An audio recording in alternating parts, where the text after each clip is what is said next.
Here we have 2023 Lynx Xterrain RE 850. This is just a little mid-season review. What I think and all that stuff.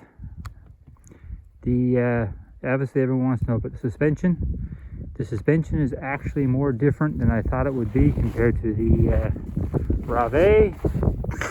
The Rave seemed more sorted out of the box. This took some more tinkering and tuning with spring preloads and clickers. I have it so it's good, but I do think I will be stiffening up some of the shim stacks when it's time for a shock refresh. But it's all personal preference. Even out of the box with just the clicker adjustments and spring adjustments, it is by far the most capable sled I've ridden, stock one. I really like how you can lift the skis and go over everything, but it doesn't want to just stand on end and do wheelies. It's very controllable.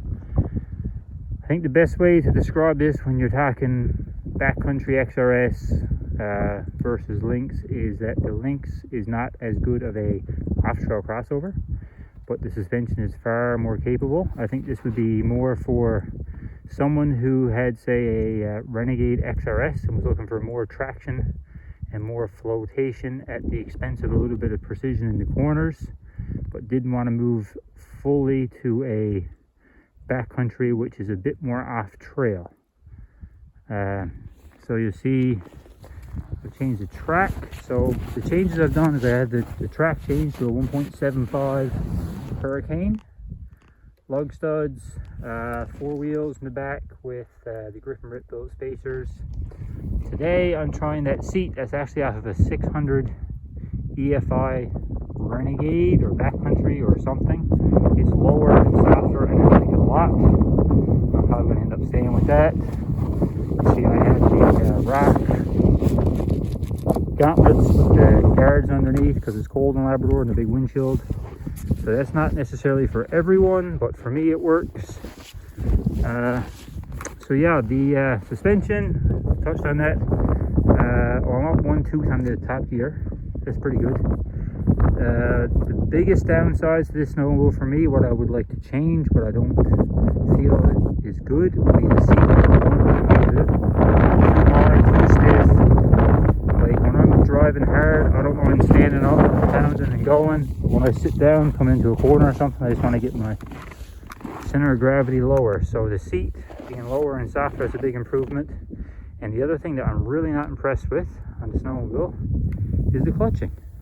It's kind of lazy. It doesn't have the 850 bite that I'm used to with other sleds. So I'm playing with a helix. I'm gonna go home and put a different helix in it and go from there. The back shift is not great. The pull is okay.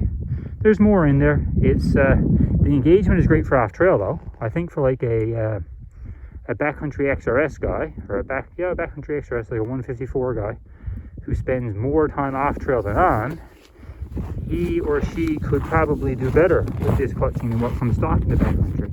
There's all personal preference. With the 1 3/4 and the studs, I obviously got this set up a bit more for ripping on, but for off trail and trying to creep through the trees, the clutching in this is more suited. So I'm trying to get it to run a bit more like the backcountry, a bit more bite, but maybe without harshening the engagement too much.